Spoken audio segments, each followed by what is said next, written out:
Explicit memory. There's no words, there's no narrative. Researchers have also found that there's diminished hippocampal volume with chronic trauma, with chronic PTSD.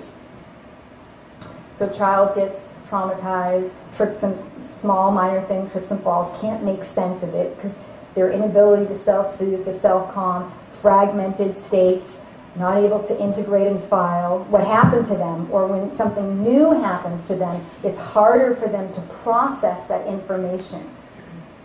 So in terms of the mindfulness piece, just mentioning mindfulness right now in EMDR, in the very beginning, we're using mindfulness and EMDR to stabilize, because the client needs a relative stability in the system before we can do EMDR with them.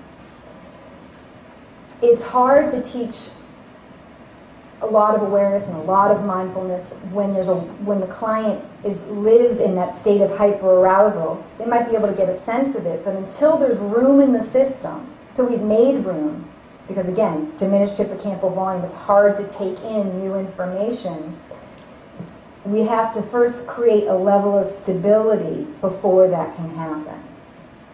So the way mindfulness works with EMDR, and I'll be talking about this throughout the day, but briefly now, is that what happens is we use it to help stabilize in terms of the preparatory phase to an extent.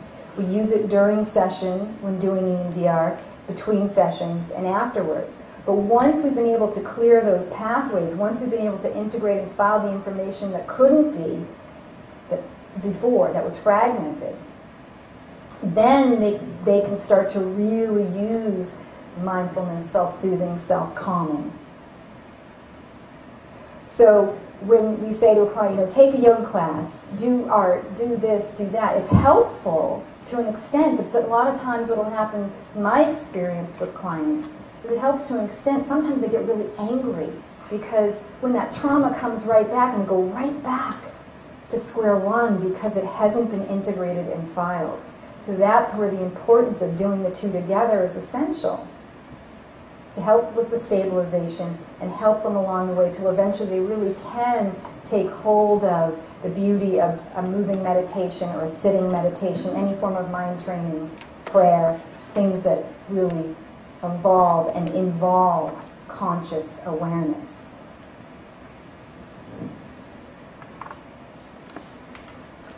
Timeless, happening now.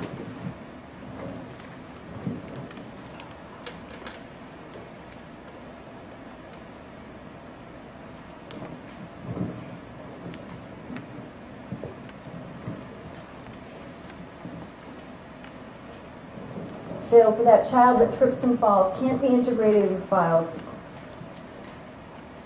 it recreates the initial trauma or re-traumatization that's occurred for them. They're not conscious of it, but that hyperarousal occurs for them because they can't manage the states. For example, I used to work with veterans. I worked for a veterans' rights organization in the inner city, Tenderloin in San Francisco. And one of the guys that I saw, so anyone who served time in the military, one of the guys that I saw, Steve, did 2 tours in Vietnam. And when he would come in to see me, he was like a jackrabbit. You might have clients like this. So he was like a jackrabbit and jumping all over the place. And his speech was incoherent, and you try to ask him how his day was. He was just all over the place. The symptomatology, the hyperarousal, the constant state of being. He was constantly in that state. But when he was in group talking about Vietnam, or he was doing individual sessions with me talking about Vietnam, it was timeless. It was happening now. He was right back there. He was calm. He was fully conscious, fully aware, telling me about those times. But the other times in his life, just trying to live life on life's terms, and he was unable to manage it because, again, the alarm center is turned on, the amygdala, that switch is turned on. He can't turn it off because it's timeless. He's always in that constant state of arousal. He has moments of lucidity when he's talking about Vietnam, but otherwise, what we see is the symptomatology of the trauma, the inability to manage the system.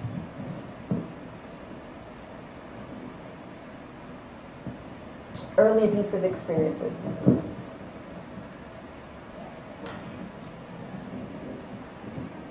So with early abusive experiences, they're stored in the right hemisphere, the part of the brain which holds both the negative affect states.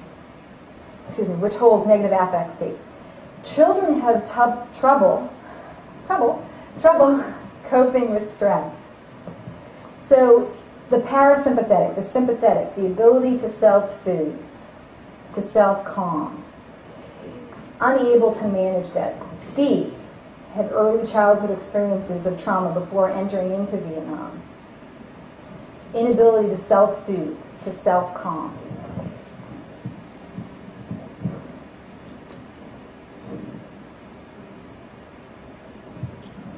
So with the fight, flight, freeze response, I believe we have all three.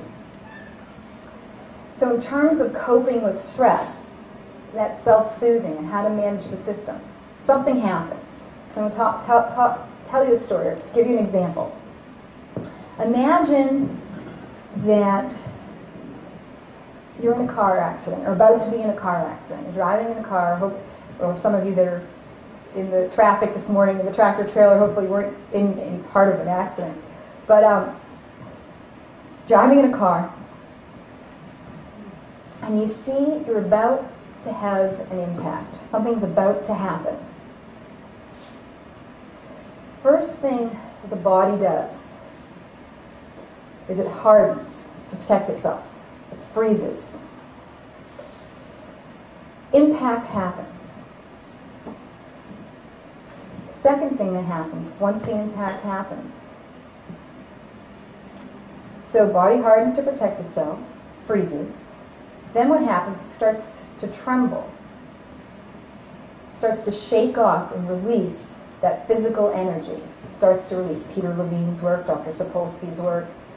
So it starts to release the energy. It's innate in the system. The next step, if not interrupted, is that person, any of you are in that accident, you would want to leave, you'd want to flee, you'd want to leave the scene. There's no reason, it's done, it's been released, you'd move on. Now imagine, body hardens, freezes, impact happens, you're sitting by the side of the road, and first responders come.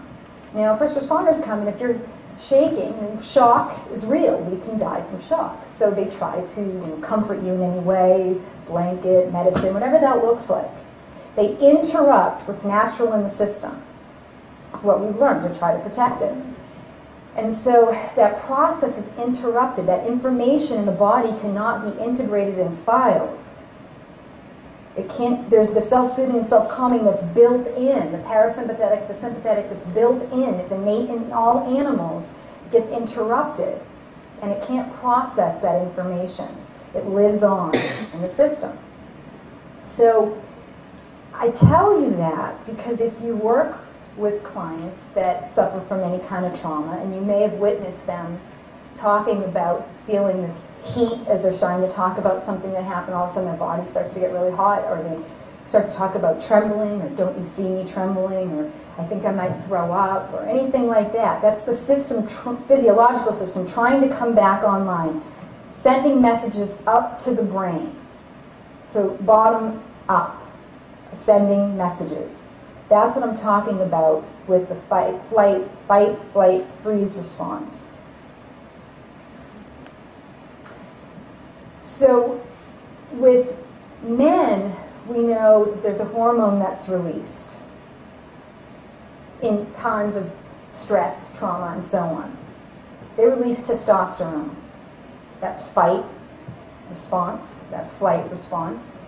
In women, during times of stress or trauma, they release the hormone oxytocin.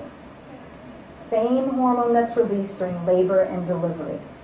So if you work with women and they tell you, if they were raped or some kind of abuse has occurred, and they say, why did I freeze? Why didn't I